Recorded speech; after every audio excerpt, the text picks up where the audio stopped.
It's my pleasure to welcome you to the 226th birthday of the university. University Day is a time to gather and celebrate our accomplishments and our aspirations as the nation's first public university. I'm Ron Strauss, Chair of the University Day Committee and Executive Vice Provost. Before we begin the celebration, I would like to remind everyone attending to please remain respectful of fellow attendees and our speakers. Please remember to silence your cell phones. I'm sure you have already. Additionally, the Campus Free Speech Act passed by the North Carolina General Assembly in July 2017 requires us to protect the rights of the audience to see and hear the event and to protect the rights of speakers to be heard and seen.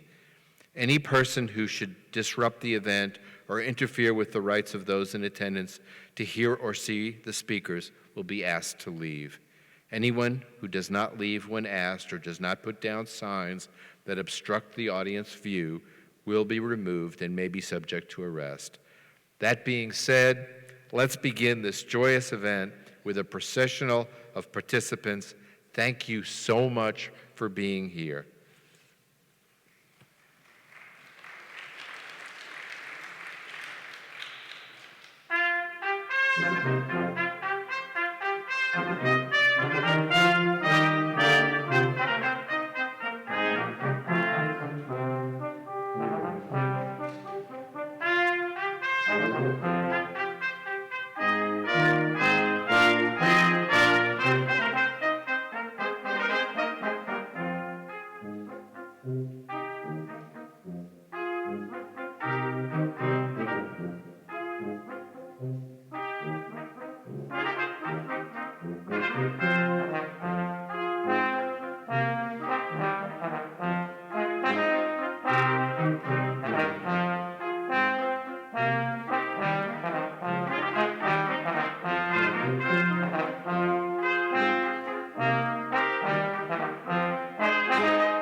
Please be seated. Welcome to University Day and the 226th birthday of our nation's first public university, the University of North Carolina at Chapel Hill.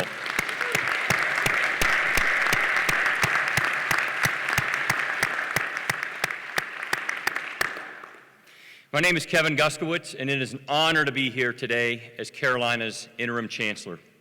University Day is about bringing our community together in celebration, and I want to thank everyone for being here this morning.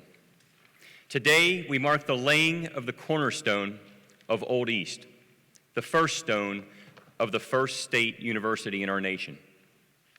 Millions of stones followed here in Chapel Hill and at state universities across our country, and together, we've defined what it means to be a great public university. Edward Kidder Graham, our 10th president, and whose award we give today, passionately argued that our purpose is to serve the people of North Carolina. He and so many Tar Heel icons have made UNC synonymous with service to the state that we love. My first day at Carolina was July 1st, 1995, the same day that Michael Hooker became our 9th chancellor. 20 years ago, this year, he tragically passed away from cancer. He was an inspiration to so many of us, and he remains an inspiration to me today. To Michael, Carolina's commitment to serve this state reigned supreme, and it showed in his actions as he visited all 100 counties across our state during his tenure. At spring commencement in 1998, he said, "There is only one reason to have a public university, and that is to serve the people of the state. That should be the touchstone of everything we do." There are many principles that could guide our work as the leading global public research university, but I believe Hooker's vision is our foundation. We are here today to emphasize that one reason. Carolina is here to serve North Carolina. Our history demands that service.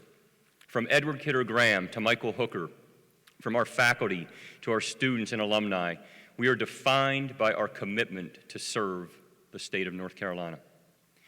For far too long, service to the state did not mean service to all North Carolinians. Many were excluded for years. Our history is not easy, but it is a history worth grappling with. And we're doing just that by launching several initiatives across our campus.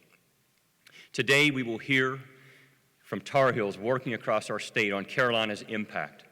We will hear how this touchstone, our one reason, is put into practice.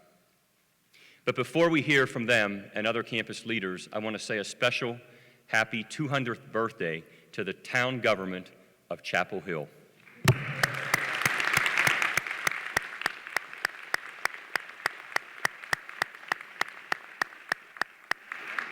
Few universities are blessed with such a strong town partnership as we are. We must always be an asset to our town, and I am grateful to Mayor Pam Heminger and the entire town government for their leadership. It is now my great pleasure to introduce our speakers, beginning with Dr. Bill Roper, Interim President of the University of North Carolina System, who brings greetings from the UNC System and the Board of Governors. Dr. Roper.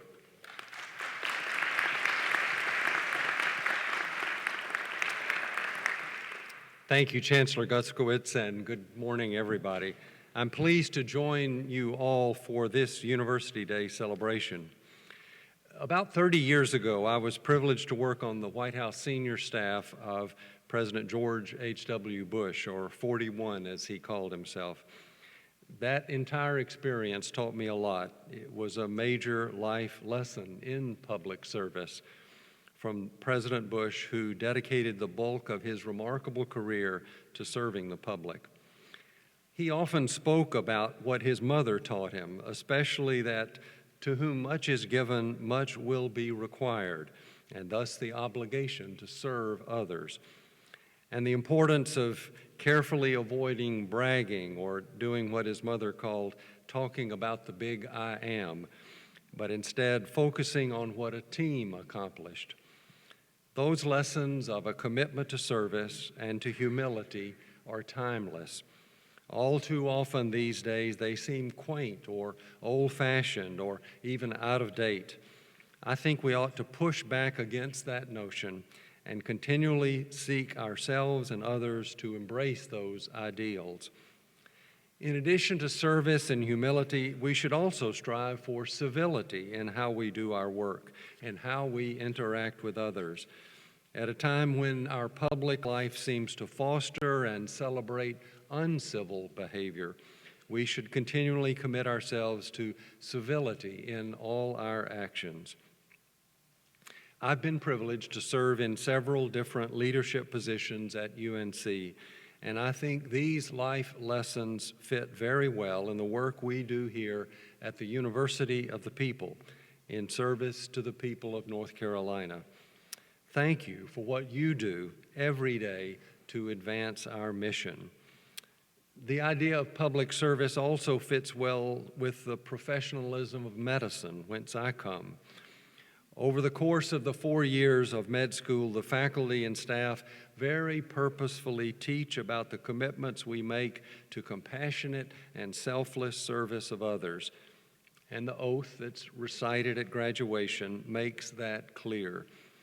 That's true at every medical school, but nowhere is it truer than here at Carolina, which is a proudly public safety net institution with an unwavering commitment to caring for all, including especially those who have nowhere else to go.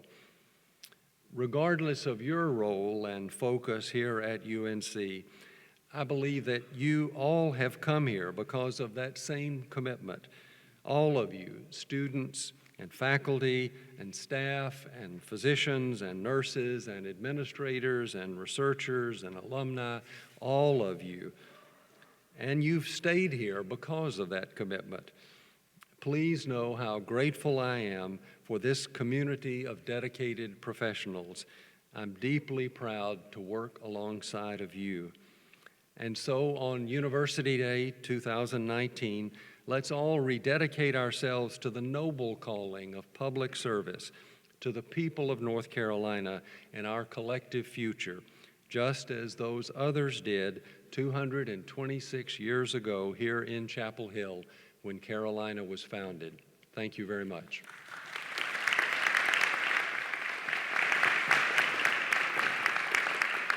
Thank you, President Roper. It is an honor now to present Richard Stevens, Chair of the Board of Trustees at Carolina, who will bring greetings on behalf of his fellow trustees. Chair Stevens.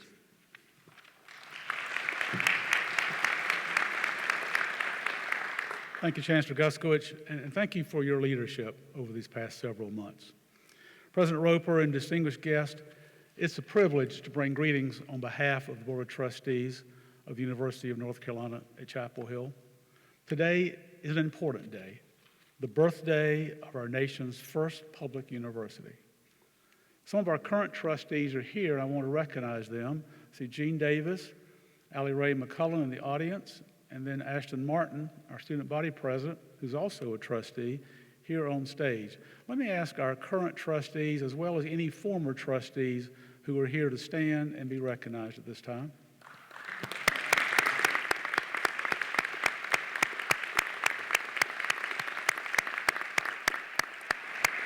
In his opening remarks, Chancellor Guskiewicz mentioned Edward Kidder Graham, the 10th president of the University of North Carolina, a leader who inspired our university to service.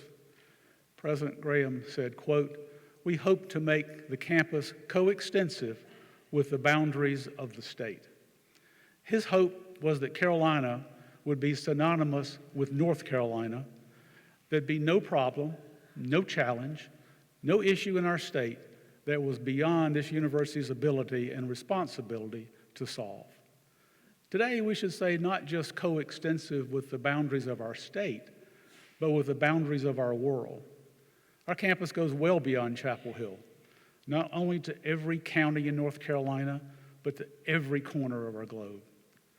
From building the next great companies to finding a cure for cancer and other diseases, our faculty are addressing critical problems and finding solutions. Board of Trustees is incredibly proud of the work of our students and staff to grow and expand our commitment to service. But our legacy comes from the generous support of North Carolina's taxpayers, who for decades and decades have made us the top research university we are today. Our gratitude, our appreciation, indeed our duty, has been and will be to the citizens of North Carolina.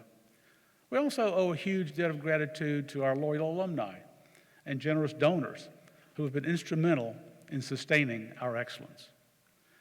At many earlier university celebrations, the faculty, staff, students, and alumni gathered as you are here today proposed a toast to the future of our beloved university.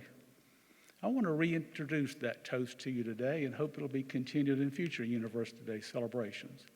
It said simply, but importantly, these words: to North Carolina and her university, now and forever, one and inseparable. May we always be a place where our state and our university are so united. Thank you.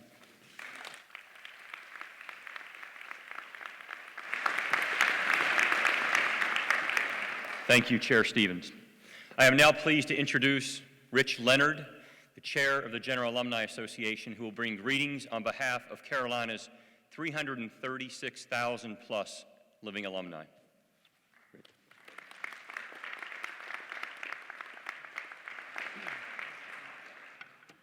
President Roper, Chancellor Guskowitz, friends of the university, good morning. I'm Rich Leonard. I am the proud chair of the General Alumni Association this year.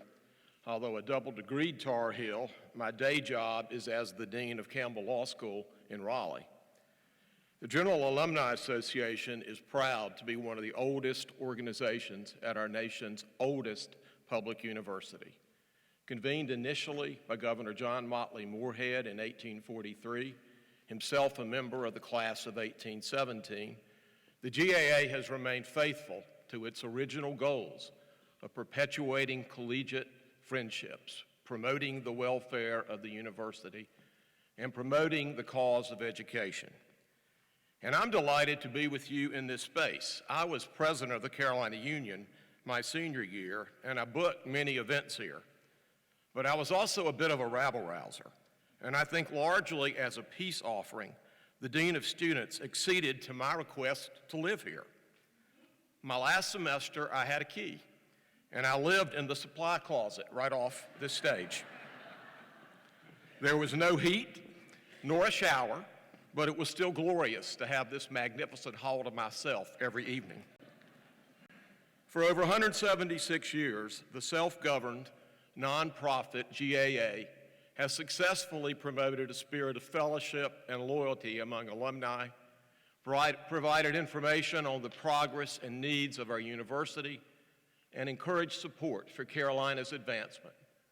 We again pledge to do all that we can to work with Chancellor Guskowitz, his administration, the UNC faculty, the Board of Trustees, President Roper, the UNC Systems Board of Governors, and the General Assembly to assure that our university retains the strength and recognition, the value, and the prestige earned over the past 226 years. Hark the sound.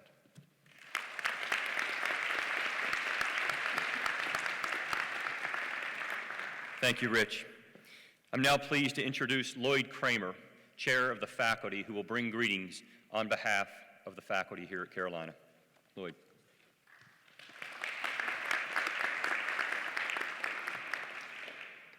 I am honored to serve this year as chair of the faculty, and I appreciate this opportunity to work with our university leaders, including Interim Chancellor Guskowitz, Provost Bluen, Interim President Roper, members of the Board of Governors and the Board of Trustees, as well as those who represent our hardworking staff, our great students, and the faculty in all of the units of this university.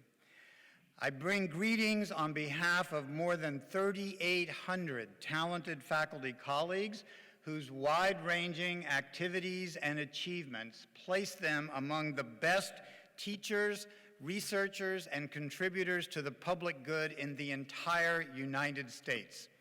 We understand that we are building on traditions of great teaching and scholarship that our UNC predecessors have developed over the past 2 centuries.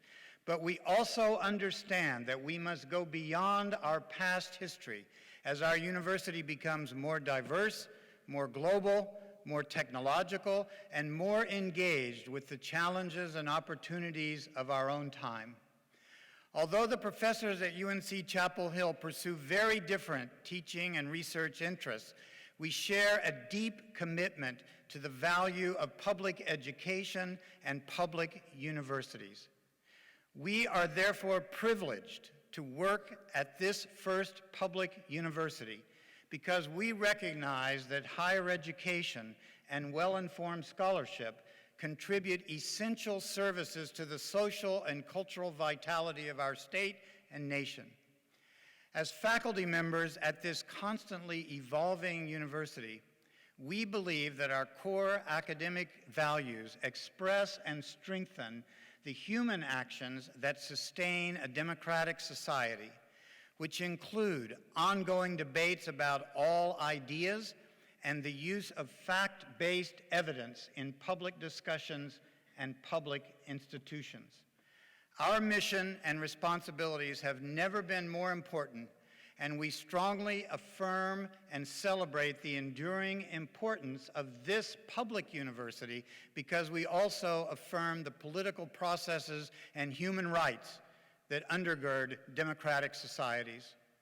Happy birthday to UNC as we move forward with the public and for the public in 21st century North Carolina. Thank you.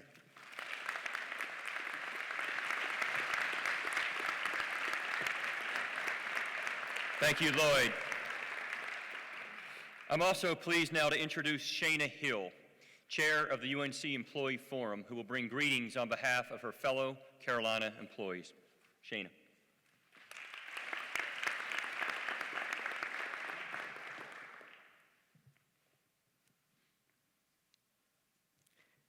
Good morning, UNC family. Today, I bring you greetings from the incredible staff all across this beautiful campus. I bring you greetings.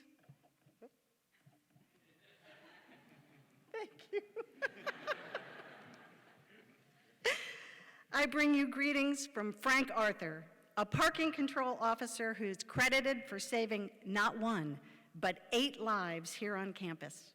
Actions well beyond the description of his job. I bring you greetings from Jeff McQueen, a standardized patient training specialist whose tireless dedication literally knows no bounds as he dedicates hundreds of hours to fighting hunger in our community. I bring you greetings from Hallie Butler, who lives and breathes compassion for the cleft patients in the UNC Craniofacial Center, whose warm smile eases the fears of families facing the tremendous challenge of caring for their tiny loved ones. If you listen to the whispers in the trees, you will hear many such stories, for they are everywhere.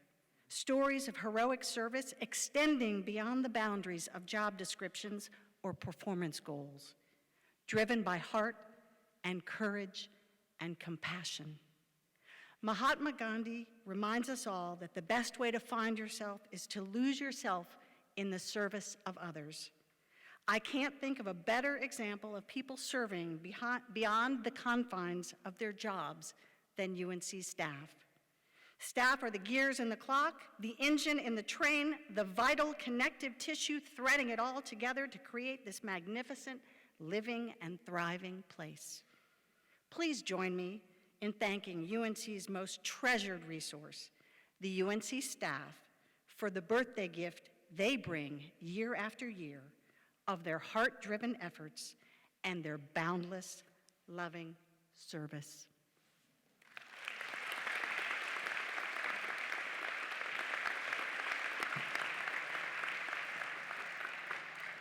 Thank you, Shana. Please now welcome Ashton Martin, Student Body President, who will bring greetings. Ashton.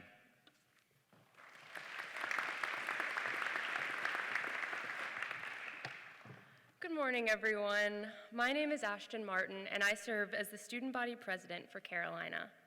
It's a privilege to be standing here before you and delivering an address for this, the 226th birthday of our university. I'm sure if I were to ask you all what a Tar Heel is, I'd get a lot of different answers. Some of you might say it's a nickname applied to North Carolina. Some might say it's an idea we prescribe to students, staff, alumni, and community members with ties to Carolina. And others might say it's one of the many symbols associated with Carolina. And some of you might say, you just don't know. But for me, I think I have a completely different idea of what a Tar Heel is. Because while it is all of these things, a symbol, a characteristic, an idea, it's a marker as well, a marker for excellence. And to prepare for this address, I did some research, and I want to start with some facts to set the stage before I go any further. Some of you might already know these things, but I think it's important to put in perspective some of the people who have walked this campus and changed the definition of what it means to be a Tar Heel. In 1789, Hinton James walked all the way from Wilmington, North Carolina to Chapel Hill to be the first student at this university, making this place the first public university in the nation. And in 1926, Henry Owl became the first Native American to attend UNC after being denied twice, paving the way for people like me 91 years later. And there are many other firsts. John Brandon, Ralph Frazier, and Leroy Frazier Jr., the first 3 black male undergraduates to attend the university in 1955. Karen L. Park, the first undergraduate black woman to attend and graduate from UNC. Patricia T. Wallace, Charles T. Scott, Stuart Scott, Brooke Baldwin, Mia Hamm, and so many more. Each of these students are Tar Heels, and when they arrived at Carolina, they pushed the envelope and changed what we think about Tar Heels for the better. This university has served as the epicenter for many moments in history, and ultimately allows students to champion a variety of causes and break into spaces that historical circumstance would not have allowed them to. In doing this, they have been able to serve as an example of what you can do when you're given the opportunity and a chance to change the status quo. For 226 years, our university has endured the pulls of history and served as a home for so many true Tar Heels, people who have pushed the envelope, and because of their achievements, I am proud to call this university home. Tar Heels are game changers. They create their own narratives and tell the story of this university in the process. And we owe our ability to withstand the test of time to the brave students who have put in the work to mold Carolina into what it is now.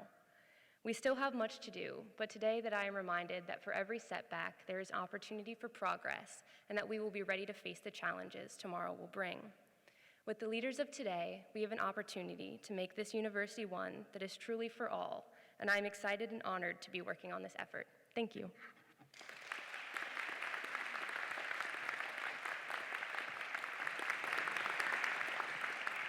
Thank you, Ashton. It's now my pleasure to welcome Ryan Collins from the Graduate and Professional Student Federation, who will bring greetings. Ryan.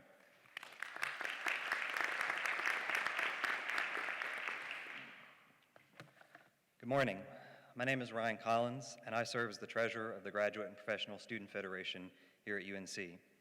I bring you greetings on behalf of our president, Ashton Swain, the GPSF Executive Board, the Senate, and all graduate and professional students at Carolina. As a native North Carolinian, today's message, Service to the State of North Carolina, holds a special resonance with me. My parents are both retired public school teachers who tendered a combined 72 years of service to the children of Wilkes and Craven counties. My former employer, UNC Greensboro, has long proclaimed service as its official motto. In my time as a student at the UNC School of Law, I have personally witnessed the significance of pro bono publico, for the public good, in the university's education of future practitioners of law. And while my own future career plans remain, shall we say, open-ended, so if you're hiring, come see me after this, I know that my future lies in public service to the citizens of this place that I call home. Across this campus, graduate and professional students provide service to this state every day. We assist indigent clients and asylum seekers in the law school's immigration clinic. We conduct life-saving research at the medical school. We develop our pedagogical skills through the School of Education in order to be better teachers, like my parents, for the next generation. We do so much more than could possibly be recounted to you here today, but I would be remiss if I did not take a moment to thank the faculty, the staff, the administration, alumni, and most importantly, the people of North Carolina for all they do to make this university and our education here possible. In closing, the famous words of Charles Kuralt seem especially apt into light of today's message. What is it that binds us to this place as to no other? It is not the well or the bell or the stone walls or the crisp October nights. No, our love for this place is based on the fact that it is, as it was meant to be, the University of the people. Happy birthday, UNC. Thank you, and go Heels.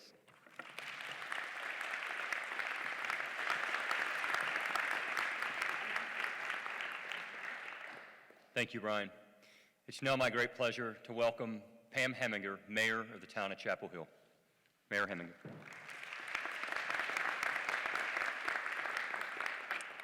Good morning, everyone. On behalf of the town of Chapel Hill, it's my pleasure to bring greetings to everyone on this important day as we celebrate UNC's birthday of a wonderful first public institution in our country. But I also want to say, after listening to all this, not just the first, but one of the most incredible public universities in our nation.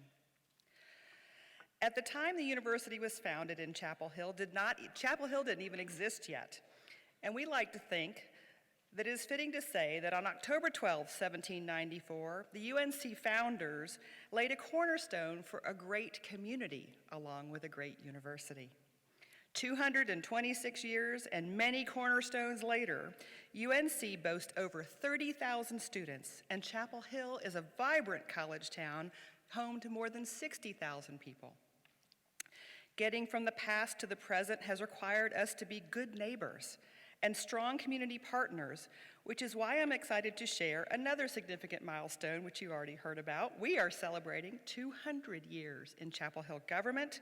On November 20th, 1819, the North Carolina General Assembly established a government in Chapel Hill by appointing its first commissioners. To celebrate, we're remembering the people, the places, and events that have made Chapel Hill and the vibrant college town a welcoming and diverse community for all. We have a lot of activities listed out there in podcasts capturing those voices and experiences, and we welcome you to listen to those and connect and hear about the rich college life. Undoubtedly, the laying of the cornerstone at Old East is one such of those events that we talk about. As mayor, I'm proud that Chapel Hill is home to the oldest, and we say the best, university in our country. And I'm grateful for their inception that our intertwined communities have been deeply rooted in shared values of education, diversity, creativity, sustainability, and respect. Building on that solid foundation, the town and the university have worked hard together to live up to our ideals as times have changed around us. Through collaboration and ongoing discussions, we have navigated difficult issues and partnered to seize great opportunities, growing better together over 200 years. As we look ahead, I know that together, UNC and Chapel Hill will remain out in front, leading our state, leading our country, and the world to come. Happy birthday, UNC.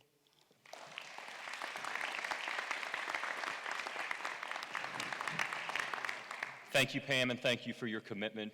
When Pam and I first met, we made that commitment that the town would always be an asset to the university, as would the University of North Carolina Chapel Hill be an asset to the town of Chapel Hill, and we're going to continue to work hard toward that goal. Every year at University Day, we acknowledge the achievements of our former students. Our alumni have transformed our world, our nation, and our state. They are solving the grand challenges of our time and imagining the possibilities of our future. The General Alumni Association works hard to support and encourage our over 336,000 alumni around the world. Created in 1971 by resolution of the faculty, the Distinguished Alumna and Alumnus Awards recognize our alumni's outstanding contributions. Recipients are approved by the Faculty Council and the Board of Trustees upon the recommendation of their respective committees. To present the 2019 awards, I ask Executive Vice Chancellor and Provost Bob Bluen and Professor Vin Stepanidis, Secretary of the Faculty, to please come forward.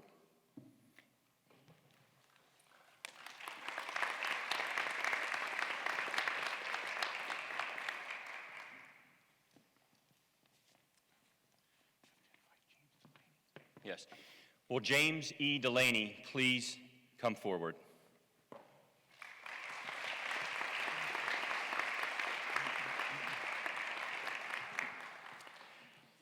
After 3 decades as commissioner of the Big Ten Conference, James Delaney is a widely respected leader in the world of college sports.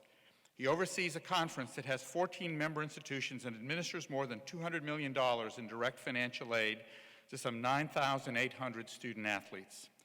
In 2014, Delaney received the Torch of Liberty Award from the Anti-Defamation League in recognition of the conference's commitment to diversity, equality, and opportunity. In 2016, he was honored with the John W. Bunn Lifetime Achievement Award by the Naismith Memorial Basketball Hall of Fame. While a student at Carolina, Delaney played varsity basketball, serving as tri-captain and twice participating in the NCAA Final Four. After graduation, he remained engaged with his alma mater through work with the School of Law, the Keenan Flagler Business School, and the Hussman School of Journalism and Media. He also served the university as a member of the General Alumni Association's Board of Directors, most recently as its chair.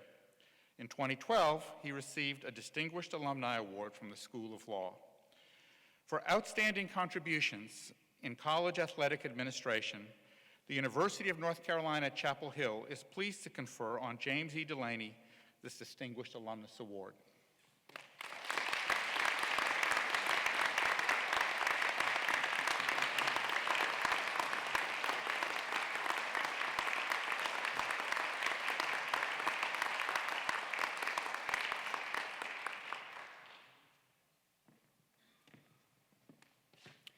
Will Nicole Hannah-Jones please come forward?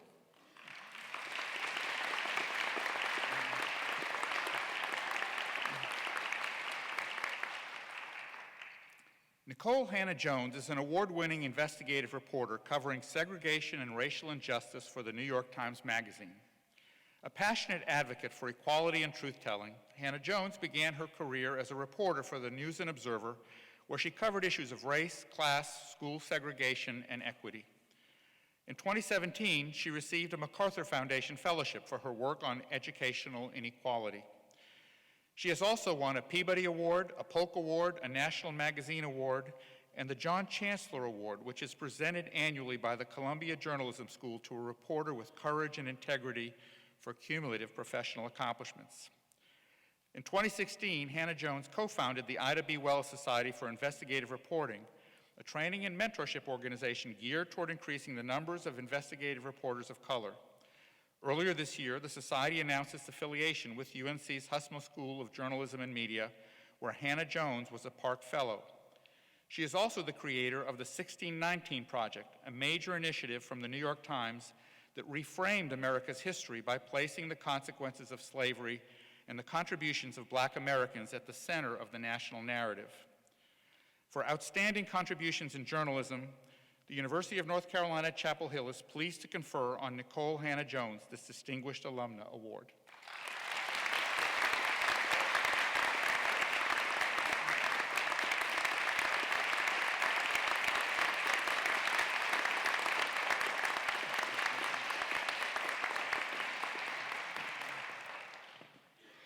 Will Jill C. McCorkle please come forward?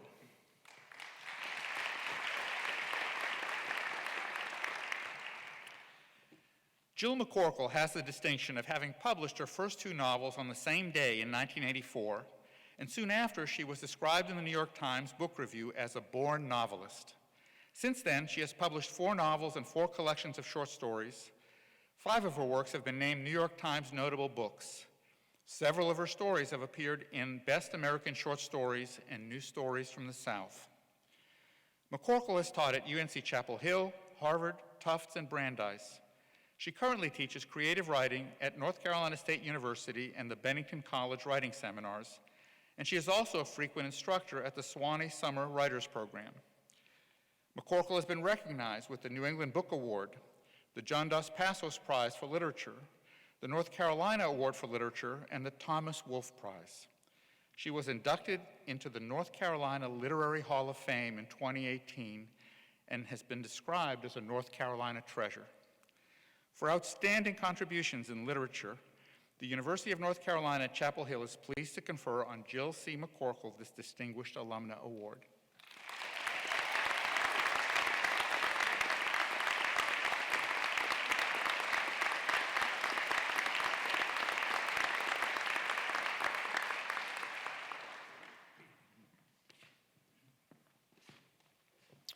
Will Robert D. Newman please come forward?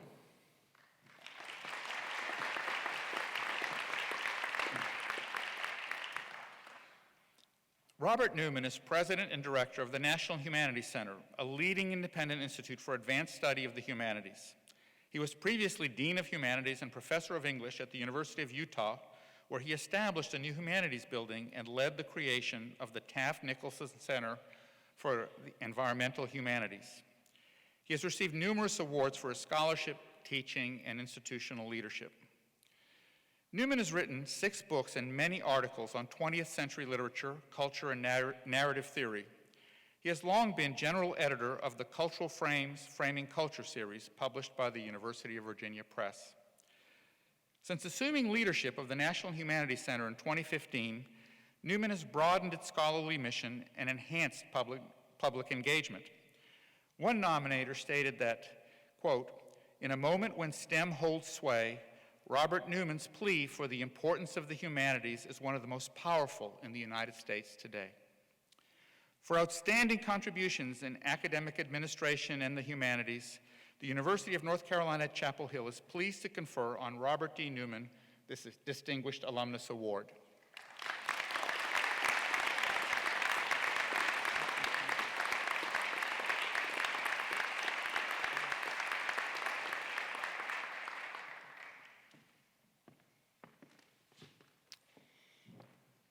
The Edward Kidder Graham Faculty Service Award recognizes a member of the faculty whose work exemplifies the university's mission of service to the state of North Carolina, the nation, and the world.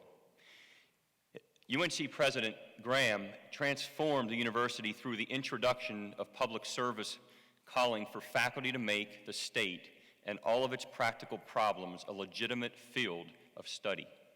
His directive is carried out through the university's mission today. This year's recipient is Giselle Corby-Smith, Keenan Distinguished Professor in the Departments of Social Medicine and Medicine. Will Giselle Corby-Smith please come forward?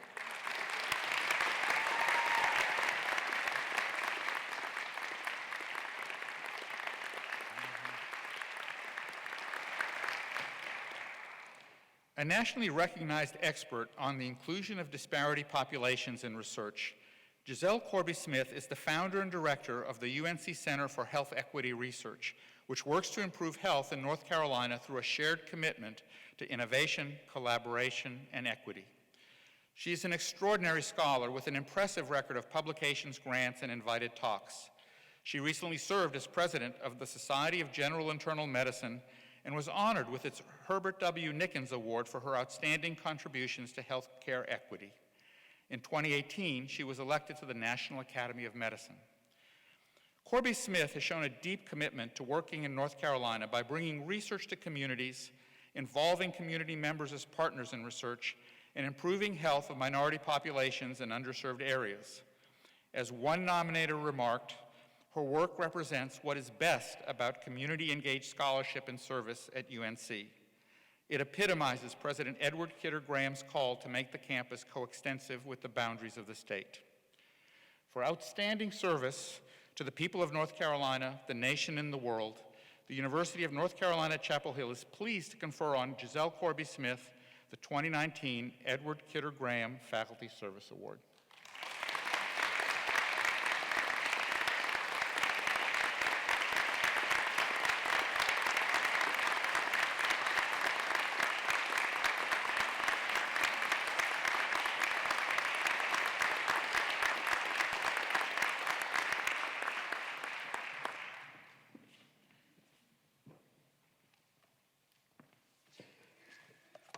Now, we have something special.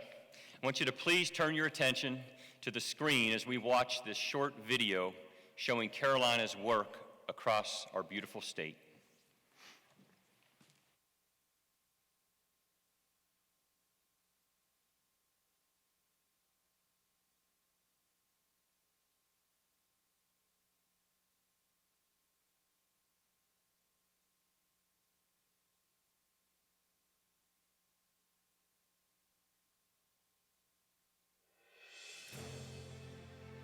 North Carolina is much more than a name on our campus. It's where we live. It's where we're raising our families and helping our neighbors. North Carolina is a place we are proud to call home. It all starts here in Chapel Hill, but our mission of public service extends from Murphy to Manteo. Each day at Carolina, we're working with communities to make lives better for all North Carolinians. We are making sure that North Carolinians have access to healthy food. And helping high school seniors break down the barriers to higher education. We are preserving and protecting our coast and those who live here. Every day, we are working to give North Carolinians access to high quality and affordable health care. We're sharing our expertise with government employees and civic leaders all across the state to help them strengthen their communities. We are taking our research and ideas to create new companies and hire employees. And helping existing small businesses grow because they are the backbone of cities and towns in all parts of North Carolina. We are training K-12 teachers and administrators to make sure all students have access to a high-quality education. We're helping North Carolinians prepare for disasters. And using our breaks from school to help people recover from them. When we graduate from Carolina, we take what we learned in Chapel Hill and use it to help communities across the state. From the Smoky Mountains to Shackleford Banks. We are working to take care of North Carolinians from all zip codes. Who invest generously in our public university. And giving back to ensure they thrive in the place we all call home for generations to come.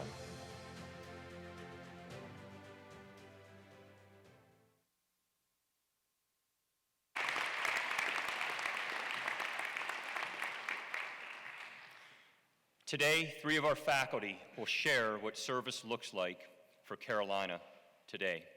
Service involves devoting our innovative research and world-class teaching to the benefit of this state.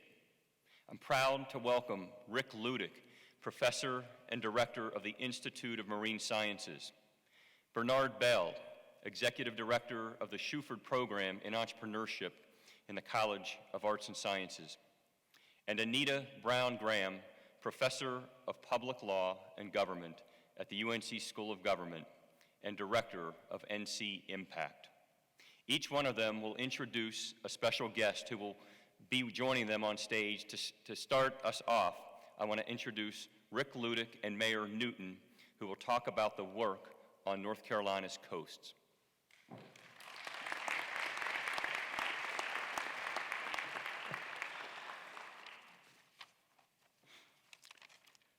Well, thank you for the opportunity to be part of this great celebration today. I am honored to be here on behalf of Carolina's Institute of Marine Sciences. First, to find the Institute, take North Carolina Highway 70, which is slated soon to become Interstate 42, and head east. After about 3 hours and passing numerous places serving great Eastern North Carolina barbecue, look up to your right, and you can't miss the supersized UNC in Old Well, proudly proclaiming Carolina's presence on the coast. In fact, 2019 is the 125th anniversary of Carolina at the coast. UNC biology professor Froggy Wilson began conducting research and teaching there in 1894. The Institute of Marine Sciences, or IMS, traces its beginnings to 1947, first to help the state develop fisheries resources, and more recently to provide services through basic and applied research across the continuum of the coastal marine environment. Today, we still work in our foundational area of fisheries. For example, we have a 50-year-long research program into the sharks off of the coast of North Carolina. IMS faculty member Joel Faudrey is frequently called upon to give perspectives and to help educate the public on ways to lessen the likelihood of negative interactions between sharks and beachgoers. In the area of water quality, Rachel Noble's rapid molecular techniques for identifying pathogens in the water and in the seafood that we consume are revolutionizing our ability to safeguard public health. All along our coasts, stormwater outfalls are introducing pathogens, nutrients, sediments, and other substances into our coastal waters, leading to closures, illness, economic loss, and damage to coastal ecosystems. Rachel Noble, Mike Peeler, Hans Perl, and others are working with the nearby town of Beaufort, North Carolina, to identify and reduce these impacts. In the area of coastal resilience, IMS research has found that living shorelines are often cheaper and more effective than bulkheads for controlling shoreline erosion. Niels Lundquist has partnered with a local commercial fisherman to invent and patent a novel biodegradable material that is now being used as a foundation for living shorelines. My own research has led to the development of a forecasting system for storm surge and coastal flooding that is used in North Carolina and all across the Gulf and Atlantic coasts. IMS faculty are often tapped to serve on state and local committees and task forces. For example, we recently led the Shellfish Mariculture Committee for the North Carolina Policy Collaboratory that's housed here at UNC. The final report, submitted at the end of 2018, contained 21 recommendations to the General Assembly to enhance the state's shellfish industry. Almost immediately, these were turned into legislation and passed with broad bipartisan support. Our research programs also provide great educational opportunities. We currently have 15 undergraduates this semester at IMS engaged in field-based classes, independent research, and a group capstone project investigating water quality in Town Creek in nearby Beaufort. Over the past 5 years, 12 of our graduate students conducting research at IMS have won North Carolina Impact Awards for their research. For the K-12 school system, 2 of our graduate students founded the Science Research Education Network, and during the past 7 years, this network has created over 450 lesson plans and developed that have reached over 1,500 K-12 teachers across our state. And as I speak to you now, right now at IMS, faculty, staff, and students are hosting 80 young women from high schools in 14 North Carolina coastal counties for a Girls Exploring Science and Technology workshop. For the past 125 years, Carolina faculty and students have relished the opportunity to study at the North Carolina coast, embracing the mission and culture of research in service to our great state. For many reasons, including the increasing stresses of development and climate change, this need has never been greater than it is today. I'm now truly honored to introduce a remarkable individual who's traveled up from the coast to join us. Rhett Newton retired as colonel from the U.S. Air Force in 2011, following a 28-year career that included leading-edge engineering and serving as an F-15E Strike Eagle pilot. He continues his passion for engineering and flying, designing, building, operating, and maintaining aerial drones, which he uses for marine sciences research. This is convenient because Rhett is also a fourth-year PhD candidate in marine sciences and conservation at our neighbor and our close partner on the coast, the Duke University Marine Lab. Even more impressively, Rhett is a dedicated public servant who in 2017 was elected as the mayor of the town of Beaufort, North Carolina. He is thus in a truly unique position to help translate coastal science from all sources into action for the public view. Thank you.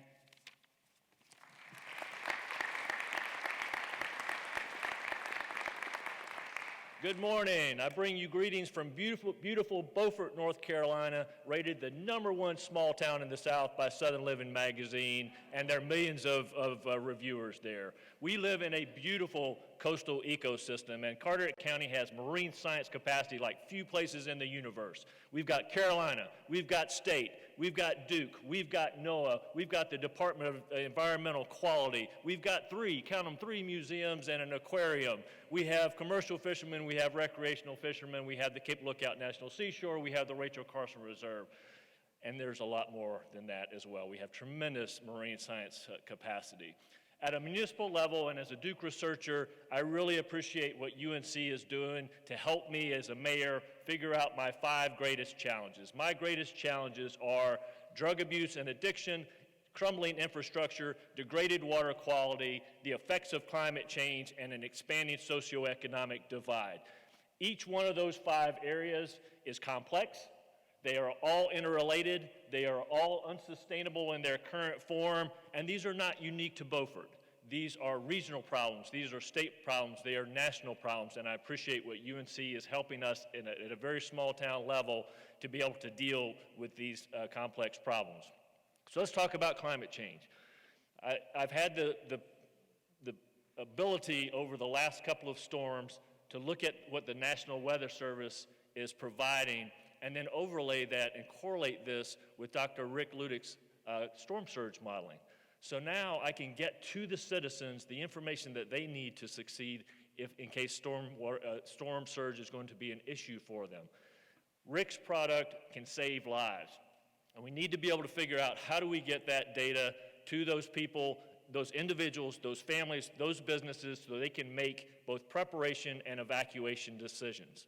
So let's talk about water quality. After Hurricane Florence, we had a massive cleanup. We cleaned up 120,000 pounds of marine debris, 11 derelict vessels, 34 illegal mooring, 7 cars, tires, and a massive effort for this cleanup. And working with UNC-IMS professors Dr. Rachel Noble, Nathan Hall, and Joanna Rossman, we're trying to quantify the toxins that are in our system. And even more important than quantifying is finding the source so we can mitigate or eliminate those sources of toxins. Or on a grander scale, I-42 is coming to Carteret County in the not too distant future. The good news for you is you're going to be able to travel from Chapel Hill, you're going to bypass Kinston, you're going to streamline through James City outside of New Bern, you're going to bypass Havelock, and you're going to be your favorite restaurant in Beaufort in no time flat. The bad news is the Newport River estuary right now is already stressed. Every single feeder into the Newport River estuary is already closed, and you can look over time as that is becoming more and more constricted. And with the anticipated addition of visitors and residents to Carteret County, I am concerned that it is going to collapse. Because if it collapses, the second and third order effects will ripple through Carteret County and eastern North Carolina. So working again with Dr. Rachel Noble, with Niels Lindquist, and with Hans Pearl, how do we quantify the current condition, and then how do we work with our partners at North Carolina DOT, North Carolina Department of Environmental Quality, municipal leaders, and county leaders, and reverse this trend, because clean water is good for everybody.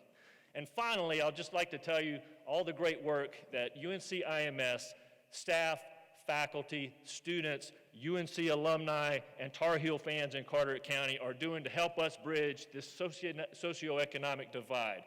Those that have resources are responding from these storms much quicker than those that do not have resources, and we need to be able to help those people. But I just want you to understand, UNC is having a profound impact in Carteret County. So thank you for allowing this Duke student to come to you today and to tell you all the great professional work that's happening in my neighborhood, and happy birthday.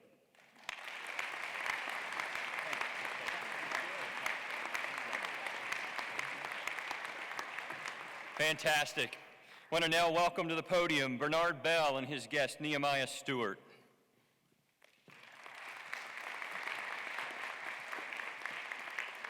Thank you, Chancellor Guskowitz. Never start a row you're not going to finish. It's quotes like these that have been instilled in me from an early age by my grandfather, John Albert Bell, a real man's man, whose father and my great-grandfather, George Bell, was born into slavery and migrated to Orange County after the Emancipation Proclamation. My grandfather had a 6th grade education, and for most of his life and mine could not read nor write. He was the first entrepreneur that I ever knew, but I didn't see him like that because I had no idea what entrepreneurship meant. To me, he was this old black tobacco farmer raised in the Jim Crow South in a small town called Reidsville, North Carolina. And if you know anything about this kind of work, it is hot, boring, and tiresome. By the time I was born, he had amassed 173 acres of land, multiple employees, 3 tractors, 5 barns, 12 kids, 34 grandkids, and ultimately 56 great-grandkids. And of course, he told me that I was his favorite, as he told every one of us. My grandfather lobbied the city of Reidsville to get a bus for the black students to be able to ride to school because they had to walk. Now, admittedly, he had 12 kids, so he could have benefited from that. But the city of Reidsville said no. But he understood that service intersected with innovation can work hand in hand. And so ultimately, he had to go to Raleigh, and he forced them over a number of years to do it. But he got it done. But it wasn't just for his kids, it was for all the black kids in the community. As a double Tar Heel, I have a lot of love for this university and what we are doing together to cultivate the future of this world through the lens of innovation and service. Like many entrepreneurs, I didn't start out to be one. After graduating from UNC, I went to work for IBM as a sales executive and ultimately returned to UNC to get my MBA. Keenan Flagler was yet to be named, and so we walked the halls of Carroll Hall. I joined Discovery Channel after B School, and then left to help launch a little television station now known as HGTV with fellow founder and alumnus Ken Lowe. After 5 years, I moved out to Silicon Valley to launch a product similar to Apple TV. We failed big, very big, lost it all. But that failure taught me more than I could ever imagine. And ultimately, I was the part of the founding member of a network called TV One. We successfully raised $130 million and grew it to $650 million before my exit in 2012. But today, I stand before you in my most meaningful role as an entrepreneur. In August, I began my junior year, my 3rd year, as executive director of the Shuford Program in Entrepreneurship. Over these past 3 years, my life has changed tremendously.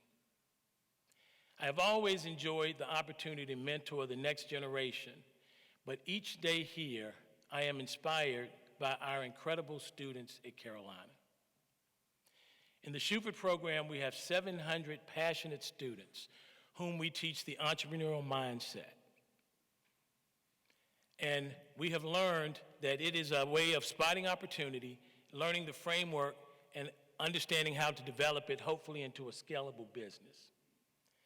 Since being here, my real drive for continuing to foster a community in North Carolina that appreciates service, innovation, and diversity of thought is because of our students. And it is because of our students, like Nehemiah Stewart, a Washington, D.C. native, 3.7 GPA, chemistry major, works 40 hours at Hops, and also finds time to play and practice JV basketball. Nehemiah's entrepreneurial mindset led him to me, where he pitched an idea that I thought I might be able to make happen. And because in the Shuford program, we provide a community that believes that our students have the power to become or do or be whatever they can imagine.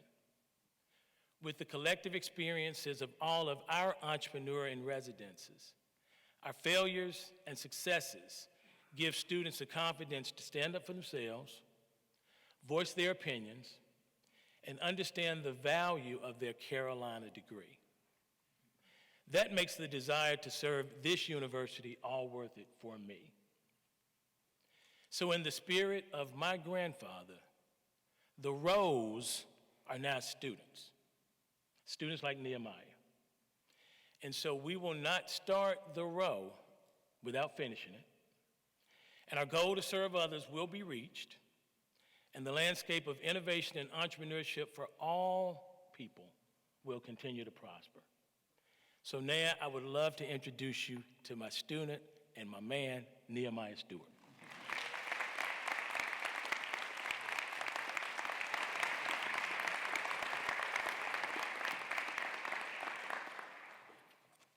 Thank you, Bernard. My name is Nehemiah Stewart, and I'm a junior chemistry and math double major from Washington, D.C., as you'll probably hear in my accent through the duration of this speech. I'm not sure how many of you are familiar with Southeast D.C., but compared to this beautiful place called Chapel Hill, man, this is something out of a movie every day I walk on campus. And though many will be blinded by my circumstances and what I saw growing up, my mother and grandmother had a resilience and determination that shone through like a light in our community. You see, neither of them have college education, but for some reason, they just knew that I would go to college. And I knew nothing about college. So of course, I chose the first school I heard on TV, which was Harvard or Yale. But God directed my path so that in the fall of 2017, I traveled far below the Mason-Dixon line to a school called UNC in a place called the South. And when I first arrived on campus, as many of you might remember from your freshman year, making friends was extremely difficult. In effect, I spent most of my time alone. Alone while studying, alone while eating, even amongst 26,000 students, a sea of noise and babble, alone. So when the time came for me to return home for my first break, man, I couldn't wait. The chance to see my mom and my grandma and get some good chicken. Now, for those of you who know, the dining hall is good. No, Lenore is good. But grandma's chicken, you can't beat that. And so I analyzed my travel plans. How would I get back? A plane? Too expensive. We can't afford that. We're from Southeast. A bus? It's about a 15-hour ride, and the trip itself is only 5 hours. But I got it. I'll just find the next student who's also going to DC, and I'll hitch a ride with them. It's simple. There's a Facebook platform. It's got to be simple. But being a freshman on campus meant I didn't have the connections or the atmosphere to find that person. So I spent that first fall break in Graham Residence Hall, right down the street, alone again. And when you know, and those of you who stay here on campus, when the students are gone, you know how alone Chapel Hill is when the students are gone. And I thought to myself, the only difference, the only thing separating me from enjoying this chicken and this meal right now with my family and me being alone fighting the spiders at Graham Residence Hall is finding the person who's going to DC and asking to ride with them. And just like that, my first startup, Vector Rideshare, was born. In effect, Vector is a carpooling platform that connects students, parents, and faculty at universities only across the country on the rides they plan to make or hope to take on any given day. Vector is a closed platform, unique to your .edu emails, wherein the student hoping to travel to Charlotte for a concert or maybe a night out at the game can be paired with a faculty member traveling to Charlotte for a conference.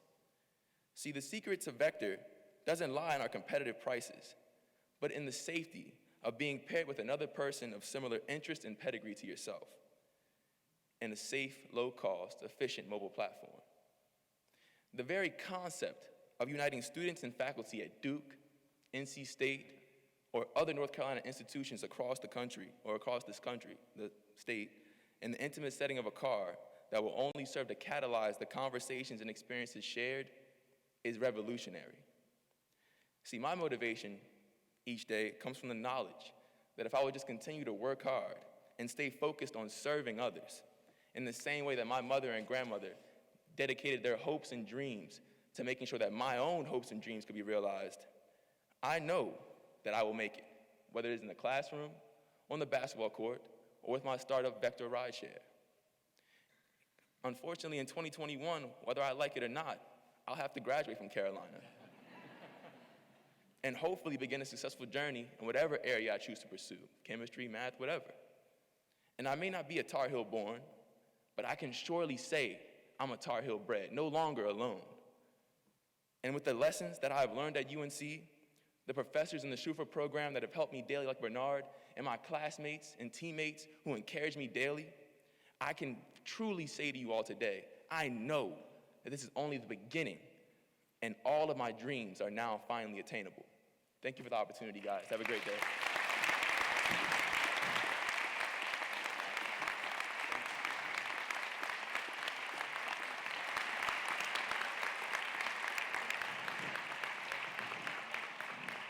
We talk at Carolina about being strategic, bold, and student-focused, and I think you just saw why. Student-focused, that was fantastic. It's now my pleasure to bring to the podium Anita Brown-Graham and her guest, Dwayne Holder.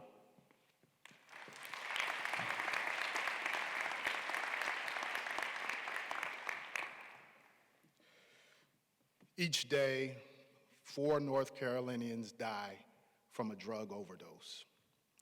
Data collected for Cumberland County in Fayetteville prior to 2014 reflected an average of 8 to 14 deaths annually related to opioids. By the year 2014, opioid-related deaths spiked to 34 and continued to steadily increase, with 79 unintentional opioid overdose deaths in the year 2017. In that same year, there were over 16 million opioid pills dispensed in Cumberland County.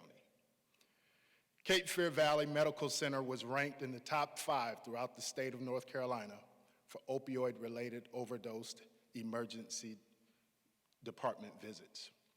My name is Dwayne Holder, and I currently serve as Assistant County Manager for Cumberland County. We realize that we have to do something about this epidemic in our community. The stakes are high, but the work is hard and it's complicated.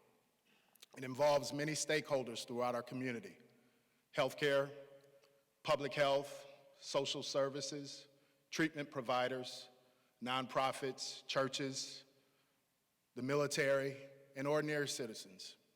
Like many governments around the country, we sometimes feel overwhelmed and feel like we can't quite get out in front of this issue.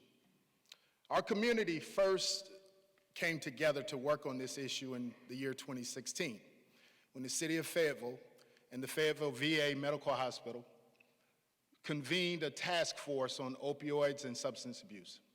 Unfortunately, that effort was not sustained. We were thrilled to learn in 2018 that the UNC School of Government's Nca Impact Initiative had created an opportunity for 10 North Carolina communities to come together to learn from each other and to learn from university experts seeking to reduce opioid misuse.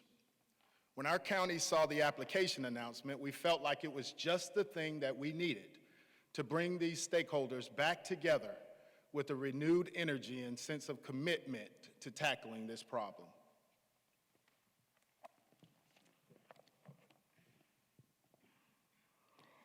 Dwayne, thank you so much for being here with us today. My name is Anita Brown-Graham, and I'm here on behalf of the UNC School of Government. As many of you know, the School of Government has been here for a long time, 90 years responding to the needs of North Carolina's public officials. Each year, between 10 and 12,000 public officials, whether elected as the 2 mayors sitting on this stage or appointed, as is Dwayne Holder behind me, offering them research, teaching, advising, support. The legacy is remarkable, and yet it is true that up until 3 years ago, it would not have occurred to us at the School of Government that we could actually help with something as multifaceted, as complicated, as Mayor Newton said, as interrelated as the opioid project. It's not that we weren't being responsive before 2018. We have 2 faculty members who could respond to public health related questions. We have 2 zoning experts who can help communities figure out about zoning regarding needle exchange and syringes. We have people who work with our judges who can help them think through what the responses might be for opioid-related criminal infractions. But we didn't really have a vessel that could help answer the question we were hearing from people like Dwayne, a question we were hearing from first responders, from judges, from planners, from school officials, from city and county managers. How are we going to bend the curve on this terrible crisis that is affecting almost every aspect of our community. In 2016, I rejoined the faculty at the School of Government after a stint at NC State to launch the Nca Impact Initiative. Our goal was to increase the school's capacity to bring people together across disciplines to work on these kinds of really complex policy problems.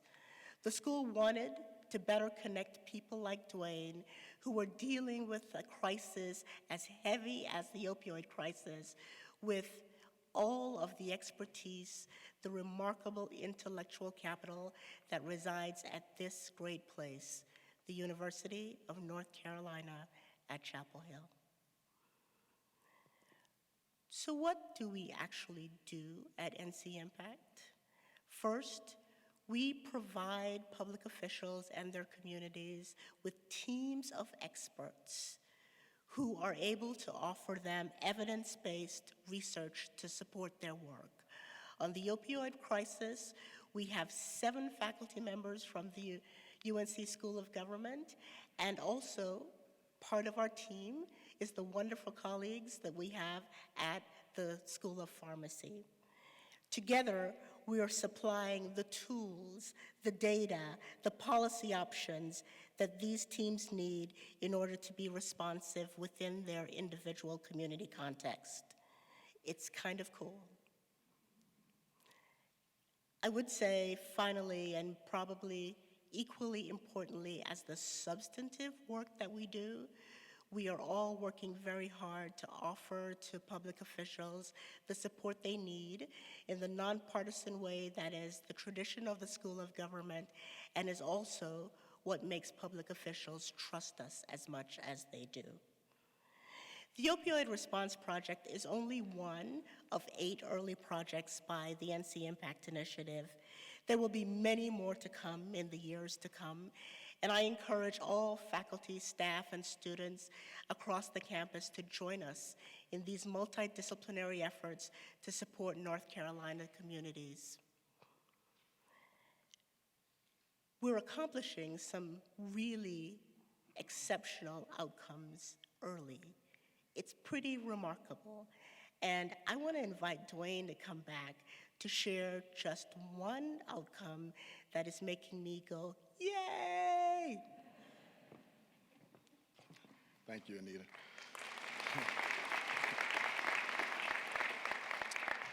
As a result of the work that we're doing with NC Impact, with the Opioid Response Project, I am pleased to announce that just last week, Cumberland County received news that we were awarded a $900,000 grant from the U.S. Department of Justice to implement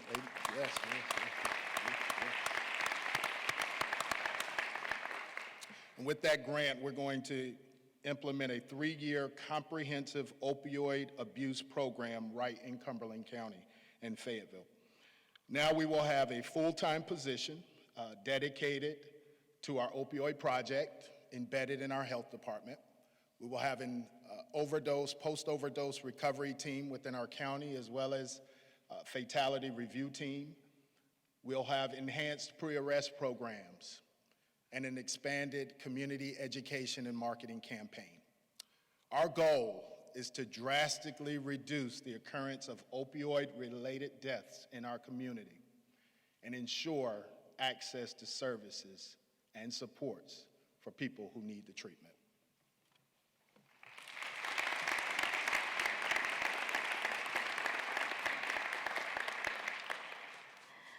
I want to remind you that when Dwayne first walked to the podium and talked about the efforts in Cumberland County, the 2 things he said were, when we tried to do this before, it was not comprehensive and we could not sustain it. It takes partners to help you accomplish your dreams. And the work that we've been able to do in partnership with Cumberland County has now gotten them to the place where they can say, it's going to be comprehensive and we have a plan to sustain it. We have high hopes for all of our opioid response teams and all the other communities that are involved with NC Impact. Whether we're working with small communities such as Wilkes County or large ones like the greater Charlotte region, we continue to feel that our exchange with them is that we bring to them the resources they need, and in turn, they teach us. They teach us what it means to serve community, to serve the state, about what is possible when the right groups of people, the right combinations of expertise sit in a room together. We're really pleased and fortunate to be able to work with people like Dwayne to continue to learn about how we best serve communities all across this state. In addition, we're trying really hard to share what we're learning and doing with others. As such, the Nca Impact Initiative has recently partnered with UNC-TV to launch a television show called none other than Nca Impact. Tune in Thursdays at 8 p.m. on UNC-TV to learn more about the ways in which Nca Impact is helping public officials and communities all across the state. Season 2 launches February 2020. Thank you.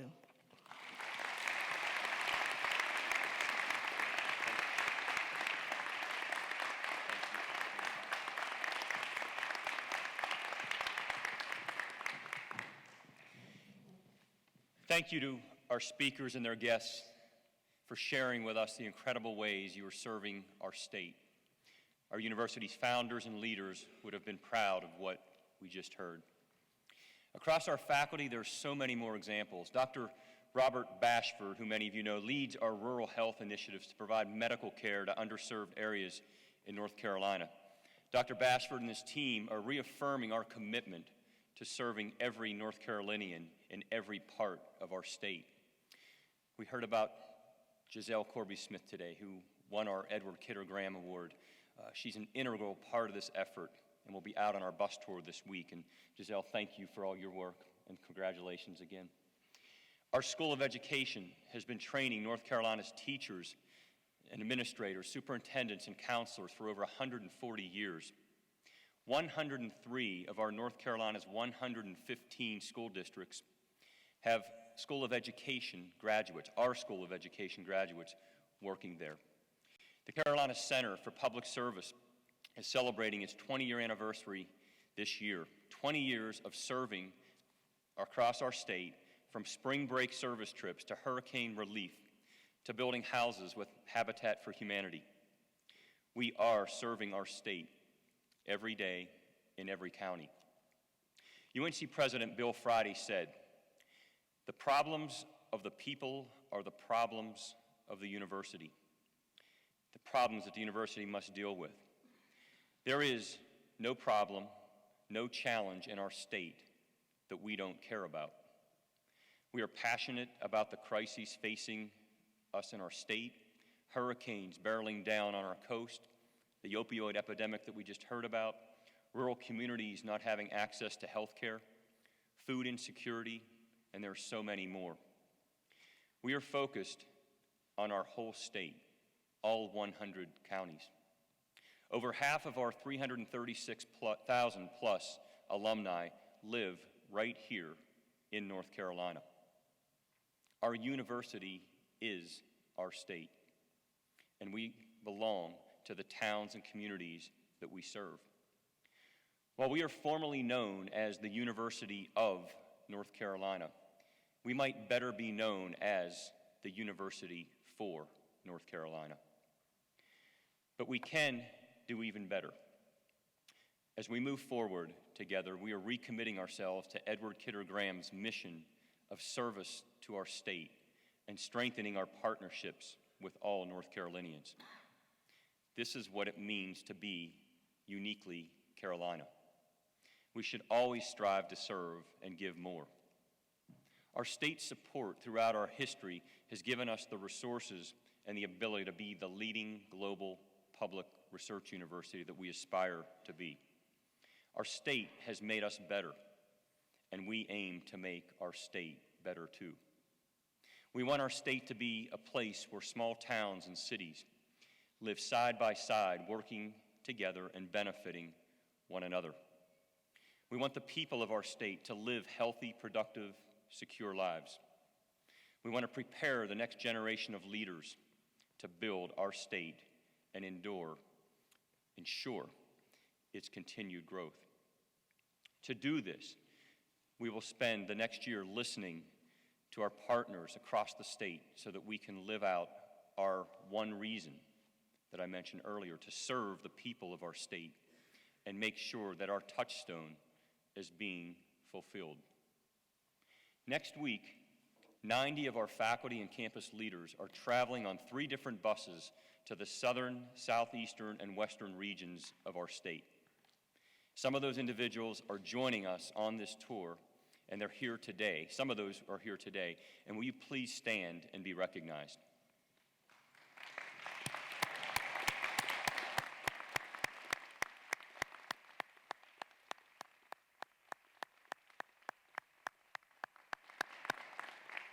Thank you for joining us on this journey.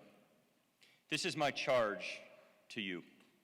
I charge you to listen to the people of our state and engage with the towns and communities our students call home while you're on this tour. I hope this tour will promote scholarship and service that responds to the concerns of the state and contributes to the common good. And I charge you to find ways to center our work around the needs of North Carolinians and live our mission, our one reason as a public university. I too am eager to jump on this bus. 3 buses, really. I'm going to get on all 3. Somehow, we're managing to make that happen. But I can't wait to join our faculty and campus leaders on this journey. And I thank you to everyone for being here. And again, happy birthday to our beloved university.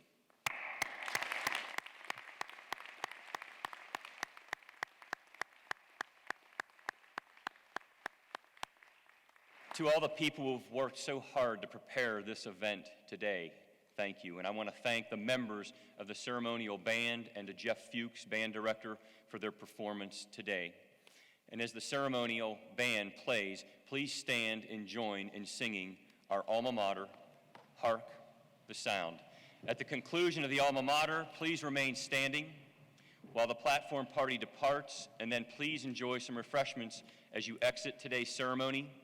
And I also encourage you to join us for Festifall on Franklin Street.